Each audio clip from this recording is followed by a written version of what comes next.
ये जो इंडिया है ना, here should a prime minister's election speech spread fear and misinformation? No. Should a prime minister's election speech encourage bigotry? No. But it has happened. In an election speech made in Rajasthan, Prime Minister Modi has claimed the Congress plans to snatch the land, the life savings, gold and even the mangal sutras of Hindus and give them to India's Muslims. मेरी माता और बहनों की जिंदगी में सोना वो सिर्फ शो करने के लिए नहीं होता है, उसके स्वाभिमान से जुड़ा हुआ है। उसका मंगल सूत्र वो एक सोने का कीमत का मुद्दा नहीं है, उसके जीवन के सपनों से जुड़ा हुआ है।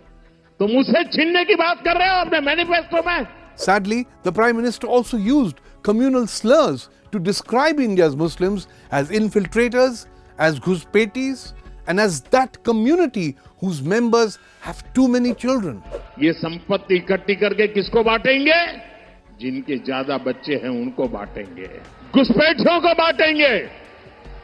क्या आपकी मेहनत की कमाई का पैसा घुसपैठियों को दिया जाएगा? It was a new low for a speech by a national leader. Modi's claim was that in a speech in 2006, our then Prime Minister Manmohan Singh had said that Muslims should have the first right to India's resources. जिनको मनमोहन सिंह जी की सरकार ने कहा था कि संपत्ति पर पहला अधिकार मुसलमानों का है. But that is simply not true. Here's what Dr. Manmohan Singh, while addressing a meeting of the National Development Council on 9th December 2006, actually said, and I quote, "Our collective priorities are clear. Critical investment in rural infrastructure, essential investment needs of general infrastructure, along with programs of upliftment of SCs and STs, other backward classes, minorities and women and children. Plans for scheduled castes and scheduled tribes will need to be revitalized. We must have innovative plans to ensure that minorities, particularly the Muslim minority, are empowered to share equitably in the fruits of development.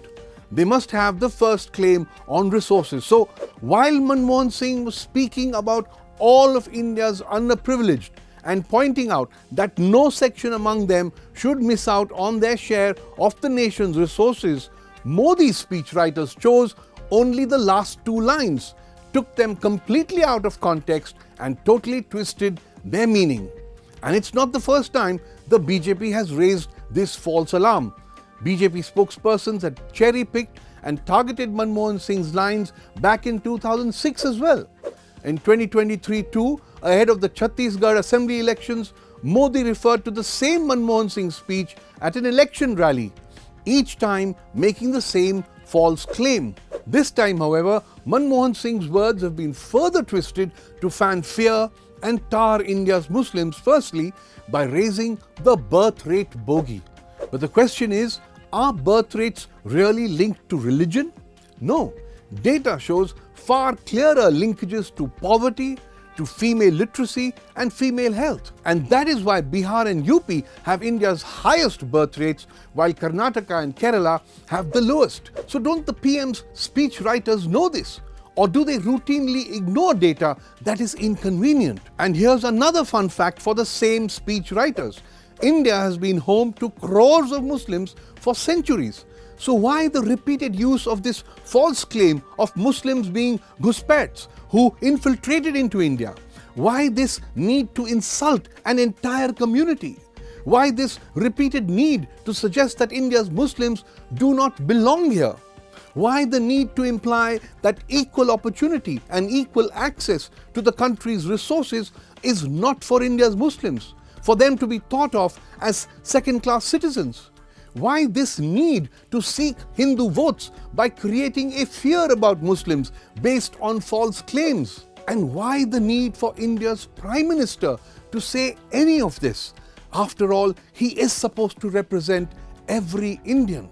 Let's also understand that the side effect of such statements, especially when they come from the Prime Minister, is that they immediately send a message to extremist Hindutva leaders that they now have an unspoken go-ahead to do the same.